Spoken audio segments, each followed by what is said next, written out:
Today we are at Filoli Garden in Woodside, California. I think in the mid to late January. I'm here to talk about mostly pruning because I think if you come to Filoli during the winter months, you really do get to see some fine examples of pruning vines, trees, shrubs, roses. You can really see the silhouette of the plants and how they've been pruned and their form. In this video, we're going to go through the other parts of the garden to see more examples of wisteria pruning, rose pruning, whether it's tree roses, climbing roses, or shrub roses, and all that good stuff. All right, so in front of us, we've got a couple wisterias. There's a wisteria climbing this brick wall. And it's kind of like draping and framing the window over there. There's another wisteria that looks a little more mature and it's really hanging off that ledge. Now this huge mass right here, it looks like it's dead, but it's actually a clematis that's in winter dormancy. With this type of clematis, you don't want to prune it too much because you're going to lose the flowers for next year. So this is totally normal for a lot of deciduous clematis to kind of look like that in winter, and in early spring it's going to start flushing out in foliage, and sometimes they bloom in late spring, sometimes they bloom in summer. The evergreen varieties tend to bloom in winter, maybe in a couple of weeks or maybe sometime in February. You're going to notice also there are a lot of camellias blooming right now. It is camellia season. Depending on the type of camellia that you're growing or you have in your garden, camellias can bloom anywhere from October up until April. In front of us is a large Japanese maple. There are a few magnolias here, and this is the first to bloom. This is the special magnolia. It's actually one of my favorites. In a couple of weeks, it's going to look spectacular. It has the largest flower. Check it out. Those petals have fallen off, but do you see that red color? It's so pretty. I actually haven't seen too many examples of this magnolia. Obviously, there's one right here, and there's another one at Stribing San Francisco Botanical Garden. The name of this magnolia is, I think, Stribing or something. Magnolias are pretty cool, but they are water hungry. Southern magnolias are a little more appropriate for our climate. They don't take as much water, but still water hungry. I see them planted a lot, especially as street trees. Don't recommend that at all in California.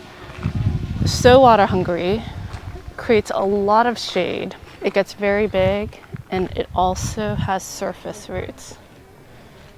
Magnolias have trouble with pruning. If you try to prune large branches, they have a hard time compartmentalizing. This is not the best example, but you can kind of see these have been pruned. Pretty significant branch that's been pruned off. It's trying to compartmentalize. Typically, magnolias that have a wound like this don't really heal over very well. As they're trying to heal itself, it kind of dies back into the main branch. It's hard to keep a magnolia small. It definitely needs its space. It needs a lot of water, good soil. But magnolias are so absolutely beautiful. I kind of liken it to oak trees in the way it looks. You don't really have to do too much to it as it's growing. It has such intricate branch work, similar to coast live oaks. So beautiful. Most of them originate from Asia. My parents have a bunch of magnolias naturally occurring on their farm in Korea. So totally well suited for like zone 5, zone 6-ish. This is another magnolia. This is a southern magnolia. Well, actually, this is not a magnolia, sorry. It's actually, looks like a Camellia. Camellias are related to magnolias, but I'm not sure. Foliage looks different here. I wish there was a label. Let's continue into the garden. If you come to Filoli property is actually like really huge. They have, I don't know, 50 acres or something. I don't know actually. It's just a massive amount of property, but the actual garden itself is really small. Sometimes they have more of like their outer areas open to the public for, you know, self-guided hikes. Sometimes they're curated. There'll be a docent to let you know like what's going on in that area, in the trail, to talk about the mushrooms. The beautiful Arbutus tree. Let's check out the exfoliating bark. How gorgeous is that? This is a little thin. I think it's too thin in my opinion. Pruned too much. It's evergreen. It has 4-season interest. It's got really pretty pendulous pink flowers. This variety is called Marina. Marina has the pink flowers. It produces like bright red orange fruit. It's edible but mealy, so it's not so good for human consumption. Super attractive bark, not low water. Definitely needs moderate to regular water. Gets pretty big, but not too big. Okay, here are some yews. We talked about this in my hedging video. Let's check out this wisteria. We're looking at one of the wisterias here. This is a shorter one compared to the ones that are scaling the brick walls. This wisteria has already been pruned. It has a lot of branches. You're going to notice that it has a lot of main branches and lateral branches and smaller branches at the tips. But there are a couple things with wisteria. Wisteria has weak branches. It's not very hard. If it has a lot of weight, it's going to snap off easily. It's going to break easily. Particularly when it's flowering, and if it happens to be raining, those flowers get really heavy and the branches tend to snap off. So sometimes when you have a significant branch, it does need some support, whether it's a trellis or something just kind of propping it up. That's really important. Wisterias have trouble compartmentalizing, just like magnolias, just like Arctostaphylos, manzanitas. So if you make a pruning cut, a significant one, into a main branch, it doesn't really heal over, it just continues to die back. If you have to prune a big branch, a large significant branch, one that is not fleshy or green, one that's a little more woody, you do want to leave a stub cut. An example of this is that right there. So it's kind of like a stub. I would leave a longer one. Here are some stub cuts. That's a stub cut. And that is a stub cut. This is too short of a stub cut in my opinion. When you leave stub cuts, it doesn't mean that the plant is okay. It has time to die back until it reaches the next branch. So if you leave a longer stub cut, then you buy yourself a few years before it affects the connecting branch. Wisterias can get crazy as they're growing. They're such vigorous plants. They will throw out shoots like crazy in summer into fall, especially if you're irrigating pretty well. During those seasons, you definitely want to do some growth management by cutting back some of those shoots so that they're not twining and traveling into trees, into structures, and all that stuff. But when you are pruning, and this applies to not only wisterias, but climbing roses and also to other flowering or leafy vines, you do want to give it some space to grow its leaves and to grow its flowers. Let's actually walk a little more and then take a look at another example. Oh, check this out. This is a pomegranate grown like a tree. You know, pomegranates don't really grow like this. So I mentioned this this shrub, very large shrub, in my hedging video. This is yew. During pruning season, you kind of want to open it up and expose the interior. If it's completely covered and really bushy and green the entire time, year after year after year, the inside tends to die out. So this is something that you would do for a lot of shrubs that you tend to shear. Open it up, let light through to keep it healthy. Here's an example of a wisteria that has not been pruned yet for the seasons. I mean, it's pretty gnarly and crazy, and there needs a lot of cleaning up to do. Okay, this is interesting. This wisteria looks really young, right? It doesn't really have a nice form or shape, but actually this is a very mature wisteria that has been started over for some reason or another. I think it was dying. If you look really closely down below, I know my shadow is totally hiding that. You can see that the main trunk is actually really big, rotted out. It just died back. Wisterias tend to like put out lots of shoots from the base, everywhere pretty much. This wisteria has been started over with those shoots that have come from the base. For the first few years, it's gonna look dorky like this. It looks like, you know, like random. But after like 5 years, it's gonna actually start looking like a proper wisteria after pruning and managing its growth. Just behind it, you can see a more mature wisteria that is still alive, but I see that there's decay happening over there.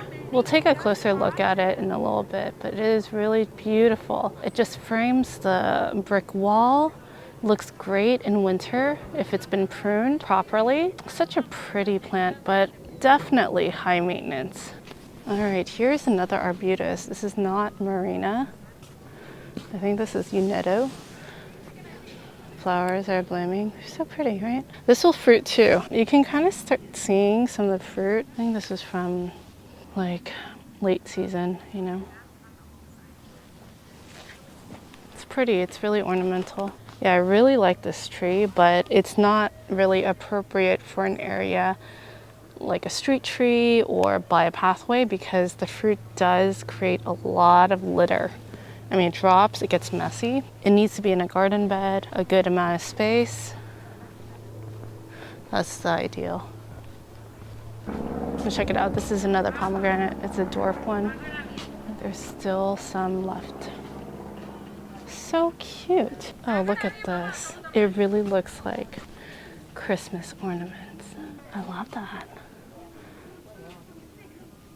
Adorable. I always want to grow this in my own garden, even though it doesn't have much edible value. But then again, it's like, I don't have space. Here is a taller, larger wisteria. Let's talk about the trunk first. The trunk is pretty meaty. You can see that there's decay going on over there, over there, over there.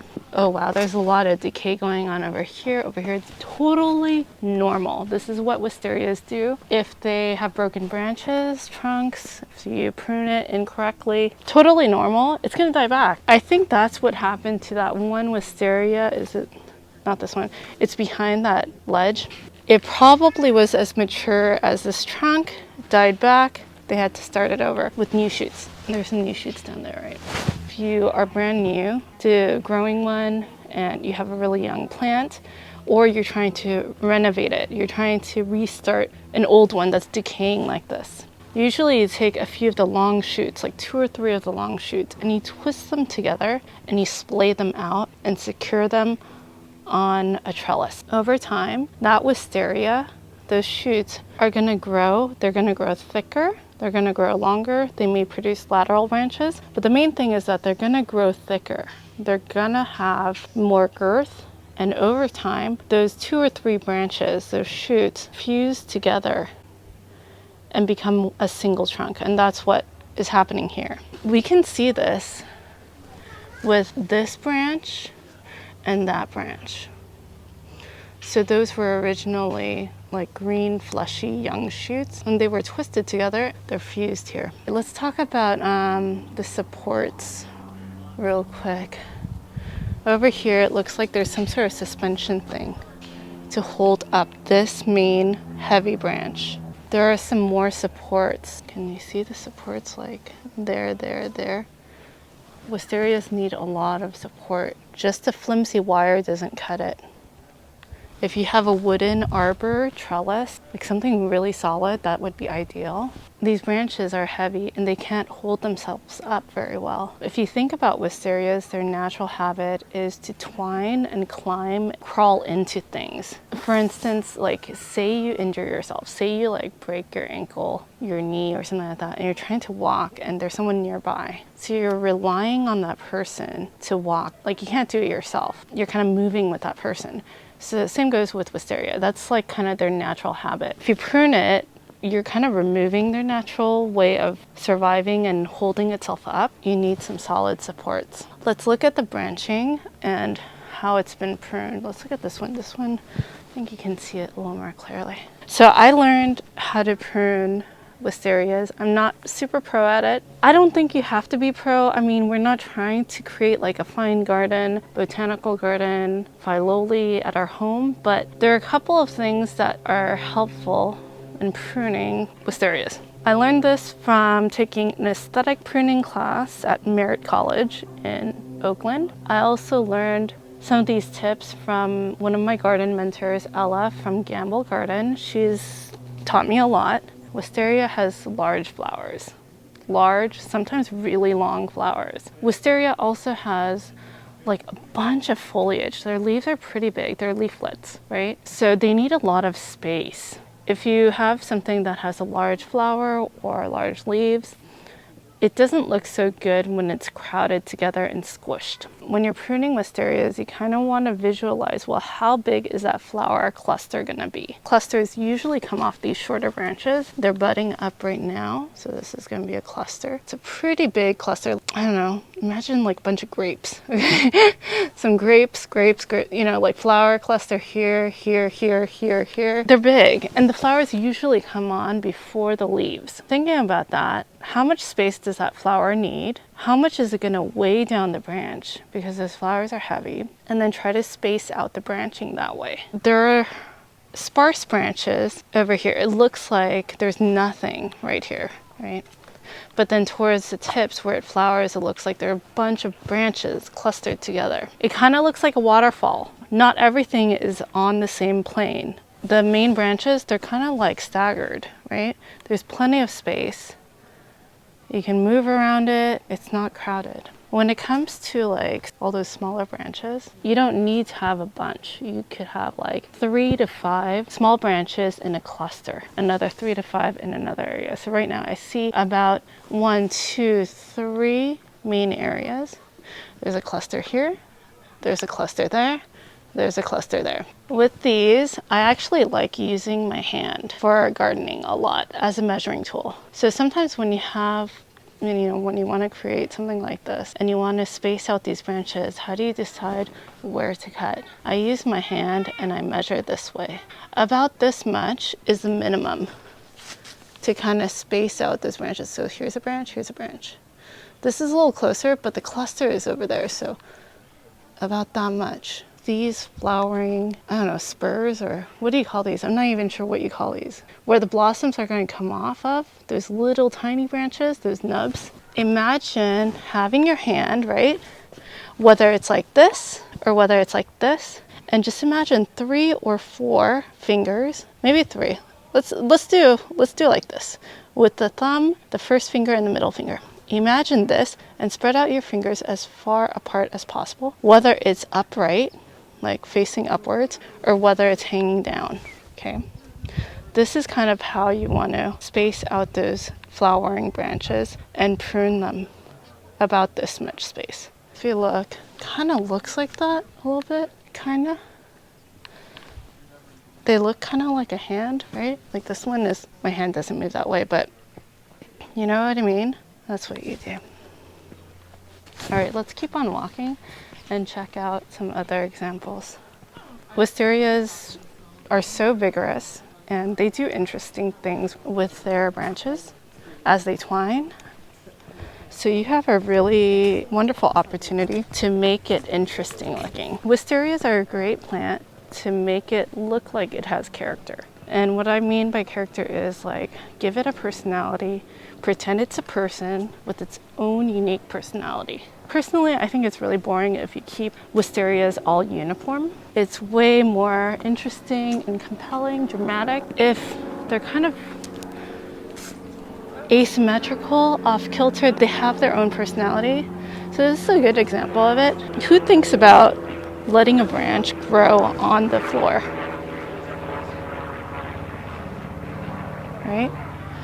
So that's cool. I'm into that. You get to see like a more dynamic range of flowers, different levels, different heights. You know, for us, we can see it right in front of us. It's at our eye level. For smaller kids, they can see it at their eye level. Over here, there's this major branch kind of falling over this ledge, right? This what do you call this? Like this terrace is kind of resting on it. It's kind of like just lounging over. This is kind of like what you can do with wisterias and other vines. Just give them a little personality. Don't just grow them straight on a wall. I mean, you're missing a huge opportunity. Okay, so this one is a little younger. This one is also kind of just hanging and lounging on top of this ledge. This gives you flowers over here. It gives you flowers over there. Kind of spills over. Wow, this is a really beautiful one. Look at that. This one's totally lounging, right?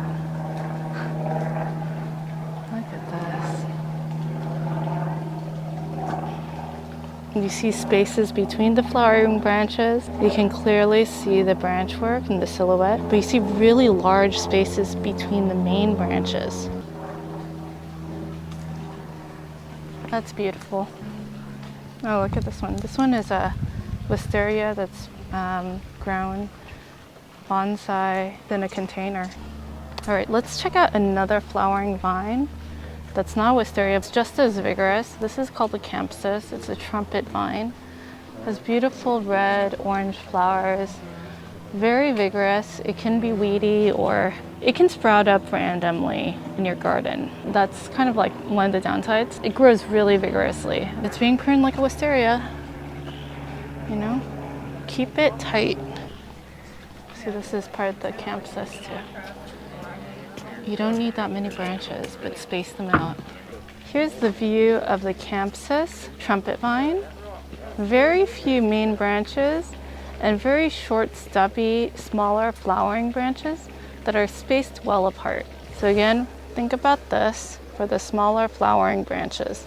This tree is going to be so pretty when it flowers. This is the fringe tree. These olive trees look kind of funny, right? Like, their branches don't look so natural. It's because the crown has been reduced. They're trying to bring down the tree because it was getting too tall. It's going to take a few years for it to start looking natural again, but this is totally an acceptable form of pruning when you're trying to do crown reduction. Oh, check it out. Here are some hydrangeas that have been pruned. These are pruned pretty tall so that they grow and flower at a good height. I think some of the older canes have been completely pruned off. Sometimes with a lot of plants that are cane growers, you actually want to eliminate the older canes because they tend to become less productive and let some of the newer, more vigorous ones come up and take over their place. That keeps the plant just healthy and vibrant. It rejuvenates them. A nice example of a camellia tree that's been pruned in a really interesting way. It's kind of leaning this way. It's kind of framing that doorway, window area. Camellias, you can prune them right now. Prune them when they're flowering. They have so many wisterias here, it's like ridiculous. Look how spaced out those branches are, the main branches, and then how clustered those flowering branches are, yet they're still spaced out. When you do have a cluster of those flowering branches, the main branch that it's attached to may not be able to support all those flowers, and that's when you might need some help, you know? Some help like that is lifting up this branch right there. By the way, here are a bunch of tree roses that have been pruned. There are different ways to prune tree roses. You can prune them really tight. You can have it be really branchy and more round. Different ways. Okay, here's a good example of being supported not only by these wires, right? And there's a little bit of rubber covering it so that the wires don't cut into or fuse with the branch. There's another support. And over here, there's this wood piece that's trying to support this branch that's kind of like hanging down. This is really common.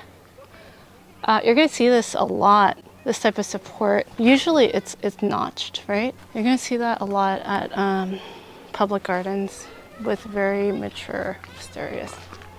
Okay, it is camellia season here too, so just a wonderful, wonderful time to come to Filoli. Okay, one of my favorite things is actually the deciduous trees right there. And by the way, these are all ginkgo trees except they're the female ones and they smell when they drop their fruit. These trees are, what is it called? I always forget the name, but they're thorny. They have small foliage, the light green foliage. What is it called? This type of effect is at the Chicago Art Institute in their little courtyard garden. What is this called? Is there a name to these trees? What does that label say? Washington thorn. This is like not really a pretty tree. It doesn't have the prettiest form branch work, but it has a lot of ornamental value. It does produce some fruit that's red and it's pretty. It's thorny, you know? It is very cool when you do something like this. It's been pruned though, but during the growing season, it's all green leaves, and the branches are kind of extending and overlapping each other. So it becomes kind of like a canopy. And it looks kind of lacy. You're walking under this and it's just really beautiful dappled light. Before this was pruned, maybe a couple months ago, as it was going deciduous, it still looks really lacy and pretty. You know, it just looks like, I don't know, like lace. What can I say? How cool is like the lichen? I've always wanted to learn about lichen. You know, there's like a lichen society of like the Bay Area. We're backtracking a little bit. Let's take a look at this vine right here. It's framing this entrance, right? So this is actually not a wisteria. This is a Parthenocissus. This one grows well in the Bay Area, Parthenocissus henriana. The one that grows well in Southern California and Mexico is Parthenocissus hacienda creeper. That's the cultivar. Anyway, it's a vigorous vine. It looks beautiful when it's leafed out, beautiful on a wall. It's self-attaching on a wall. Over time, it's going to have girth and it can take over a wall. It can creep into shrubs, trees, into property, like into structures. So keeping it well pruned is important. And over here, it's just been pruned similarly to like a wisteria. Over here, you can see some leaves here, there, a little bit of like brick, and then more leaves here.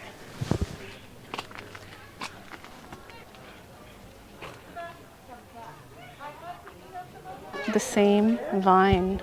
This is a little younger, but it's starting to get trained. It gets crazy. This has not been pruned yet or trained. This is what it usually looks like. There are a bunch of fruit trees here, and they're pruned pretty tight. This is kind of like how you want to prune fruit trees in your home garden if you have a small space, because fruit trees can get really big, but you can see like the fruiting spurs are really small. They're all clustered together, pruned pretty tight. Looks like the shrub roses haven't been pruned yet. I made a video on hedges and how to create a hedge, how to maintain a hedge. There are a lot of hedges here. We have a hedge right here. It looks great in winter without the leaves. Beautiful white bark. We've got a bunch of hedges here in a stained glass type of garden, like a knot garden. There's some lavender, there's some berberis, some teucrium, some santolina. I mentioned this in my video. I completely forgot the name. What is it called again? Can someone remind me? I forgot. We're entering the cutting garden. There are a lot of dahlias, there are a lot of annual flowers, herbaceous peonies, as well as intersectional and shrub peonies. So you know the fruit trees that we saw, like over there, that were already pruned and really tight? They probably look like these. You can see all those red shoots. Probably pruned off most of those. If you don't prune it, it just gets taller and taller. It becomes hard to manage. It becomes hard to prune and harvest. Hedges don't necessarily have to look pretty all the time. Like this is deciduous, doesn't really have a pretty form. This is great bird cover. Look at that fat bird. This has thorns. If you can see those thorns right there. This is a flowering quince. Really pretty spring flowers. Great for floral arranging. If you have deer, you might want to plant like a hedge like this. All right, let's check out these new wisterias. They haven't been pruned yet. They're starting to train this wisteria. I took notice of this wisteria maybe about 3 years ago. It looked pretty scrappy. really young, but now it's getting some girth and it's starting to look like something. There's another one, you can really see it starting to look like something. Being trained in a really sinewy way, these branches are wrapping around these columns. Very cool. Unpruned wisterias look like this. They actually look crazier than this. These shoots are long. These shoots twine together. So you gotta keep this under check. It can get crazy and out of control. After it's cleaned up and pruned, it's gonna look really beautiful. Can't wait to see what it looks like when it flowers. I feel like it's gonna be a decent show this year. It's starting to look like a proper wisteria. But yeah, everything, all these things. So many shoots. And this is part of growth management in the summer season because it's constantly gonna put out a lot of growth during summer and fall. So you want to kind of clip those so that they don't get into like the yews or trees or your house. By the way, these look funny, right? They look like knuckles. It's a technique. I think it's brutal. It's kind of like tree abuse in my opinion, but it's a technique. It's really popular in Europe called pollarding. It's when you make a major heading cut on a significant branch and then it starts ramifying into smaller branches. Sometimes it's done to produce a lot of foliage. Sometimes it's done to produce a lot of flowers on, you know, trees that bloom on new growth. It's not healthy for the tree. Those branches end up being weaker, like the new branches that come off of it. So you constantly have to cut it back year after year just to keep the whole tree stable. I don't know, I call it like tree mutilation, but it's a technique. You'll see this in San Francisco. These are fruit trees, guys. There are a bunch of fruit trees grown espalier in a really tight space, like trained against like this trellis. It saves space. It's like an aesthetic thing, and it also is still very productive. It also provides some sort of screening too. So right now they're structures, right? But actually you can grow espalier, not necessarily this tall, but you can grow it a little smaller, and it could be kind of like a living fence. I don't think I can walk through here, guys. Okay, so anyway, I'll talk about espalier pruning some other time. It's pretty much similar to like wisteria pruning too, except you have to be mindful about the fruiting spurs. Some trees may take a while to develop fruiting spurs and they last for a few years. With the apple trees, if you have a fruiting spur, you want to be careful about pruning because that fruiting spur can produce fruit for about 7 years. You don't want to cut that off unless it's really getting in the way. Now we're entering the orchard area where the trees have plenty of space to grow larger. So they haven't been pruned too tightly, but you will notice that the type of pruning done on these trees is open center. Open center means that you pretty much take out the main leader that's in the center. And when you take that out, it's gonna create branches around it. Those are gonna be the main branches. As it's growing, and it's like spring and summer, it's going to receive more sunlight all around, produces more flowers, and then produces more fruit. Definitely recommend you visiting Filoli for this section. In the orchard section, you have kind of like a meadow. As you're going down here, let's go down here, there are going to be all these daffodils everywhere. It looks super pretty. Flowers on the fruit trees blossoming. White, pink flowers, yellow and white daffodils. So nice. Daffodils are a good bulb to plant in an orchard. Even if you have like some fruit trees in your backyard, it's something that I would plant if I had a lot of fruit trees and I had to deal with squirrels or with gophers. It helps to protect the fruit trees. You know, a lot of animals do not like daffodils, like deer do not like daffodils. So surrounding the fruit trees with daffodil bulbs is good. If you have a major problem with gophers, if you plant society garlic, it's a perennial, they hate that. This way leads to the woodland section, and there are a lot of hydrangeas here too. I think they've been pruned. They're pruned really tall. These are the ones in my hydrangea video. Definitely worth checking out that video. There's a lot of good information there. If you want dramatic hydrangeas, don't cut them down to the ground unless the canes or the branches are really unproductive. So this is the woodland area. Woodland gardens are probably one of my favorite types of gardens. Okay, this tree looks like nothing, right? Like not very interesting. This is a cool tree. And it's really tall. You don't see it get this tall in most gardens. It's pretty tall. What is that, like 20 feet? This is an azera. Azera is evergreen. It kind of has boxwood-like foliage. It's covered in yellow flowers in spring. It has a really nice fragrance. Good foundation shrub. Well, I don't call it a shrub. It's like a tree. Good specimen plant. There's a variegated one. I have that one in my garden. This is what I want to show you guys though. This is my absolute favorite camellia in this garden. You don't see this type of camellia often. It looks like a bell. Oh my gosh, that's so pretty.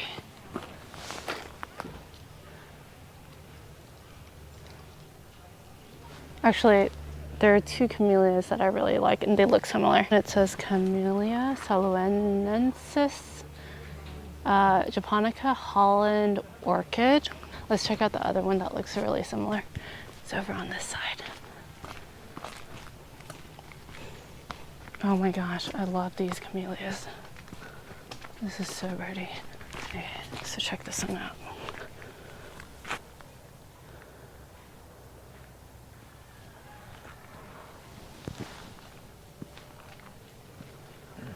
And check out the flowers down below. Okay, this one, it looks similar, but this is called Camellia williamsii Huraithlin.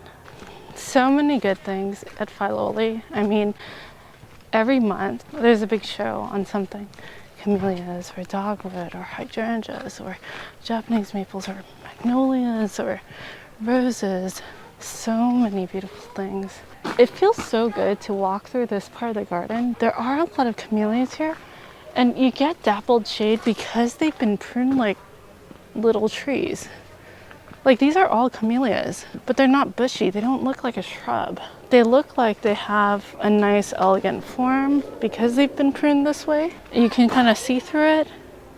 Like the canopy is a little open so sunlight can come through.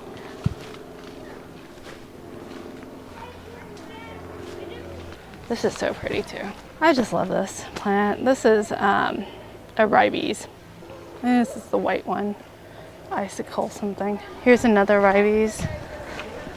Actually, a cluster of ribes. Ribes is a really popular and very easy California native plant to grow. Most people grow ribes sanguineum. I think that's the easiest one to grow in anyone's garden. It does like moisture, though it is drought tolerant. It prefers light shade. It's deciduous, but it buds up like this before it starts blooming, and then it leaves out after the bloom.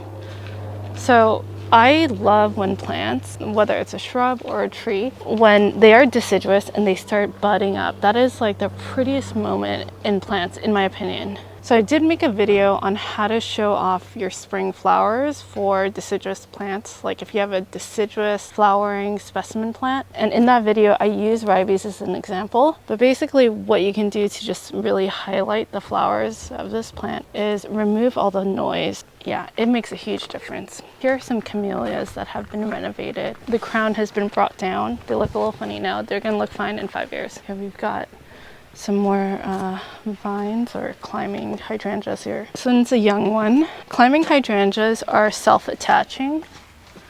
So there's no trellis, there's no support, but, oh, there is support here for this branch. But otherwise it's self-attaching. This small plant is gonna get gnarly. Like this is a climbing hydrangea that's more mature. This is maintained, so this looks neat, right? It looks tidy and neat because it's been pruned. Again, very similarly to wisteria pruning. So just imagine some of these branches right here, these main branches, imagine that to be like an arm. So you're extending your arm and then you have your fingers and those are the smaller flowering branches. So if you can imagine training and pruning your vines so that it's like this or like that, it can damage structures. So Yeah, you gotta be careful about planting climbing hydrangeas. Look at that tree. Camperdown elm. Incredible looking. Where are we going? I think that's it for today. I hope you enjoyed this video. I hope it was helpful and informative. Let me know what you guys think, or if you have any questions. I would really appreciate it if you could leave a comment, or, you know, if you like these videos, definitely subscribe and hit the notifications button for the Japanese people. That'll let me know that this was a good video. Have a good weekend. Let's enjoy the rain tomorrow. It's blocked here. I gotta go this way.